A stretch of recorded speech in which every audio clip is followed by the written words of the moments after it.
This first executive order, it prohibits federal funding for COVID-19 mandates, vaccine mandates in schools.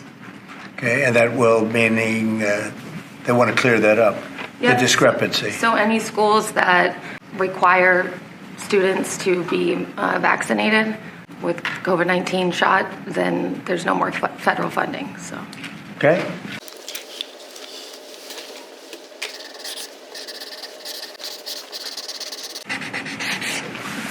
Okay, that solves that problem. The nanny state.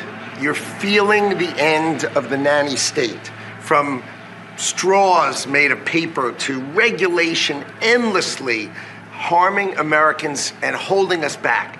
It slows down our production and manufacturing, which we were talking about with the Prime Minister of India yesterday. You're hearing that about energy dominance. It's going to go away. We're going to care about Americans. The Trump administration and this president cares about Americans, and you're going to feel it change. You're going to feel the price of energy coming down. You're going to feel prices coming down.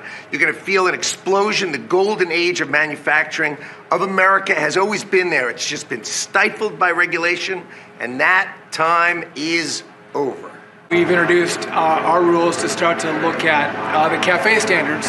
So we're looking at how much it costs for end users when they put gas in their car. And the Biden era standards are costing billions of dollars in taxes and carbon credits, which drive up the cost of vehicles. And so we're going to remedy that, rectify it, and make sure we're bringing down the cost of a car, number one. Number two, if I could just mention, Mr. President, per your direction, we are going to move forward with a permitting process for the Texas Gulf Link deep water port, making sure we can move energy in and out of the country. So that was held up for 5 years. It was stonewalled, bureaucrats got in the way.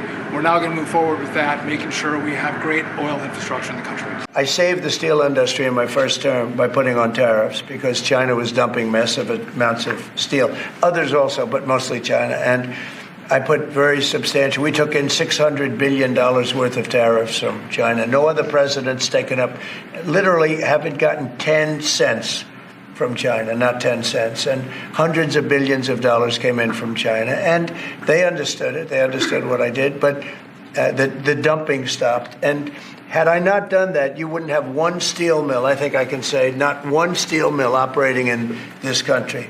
And we need steel. We need steel. I mean, there are some things you have to have, and steel is one of them for military, et cetera. So I think steel is going to be very strong. It's going to be very strong. I think it'll go back to being really powerful. We saved it. We were talking about U.S. Steel last week. U.S. Steel would have been closed, totally closed. We saved it. And now it's going to become, I think, very, very profitable. The tariffs are going to save a lot of industries.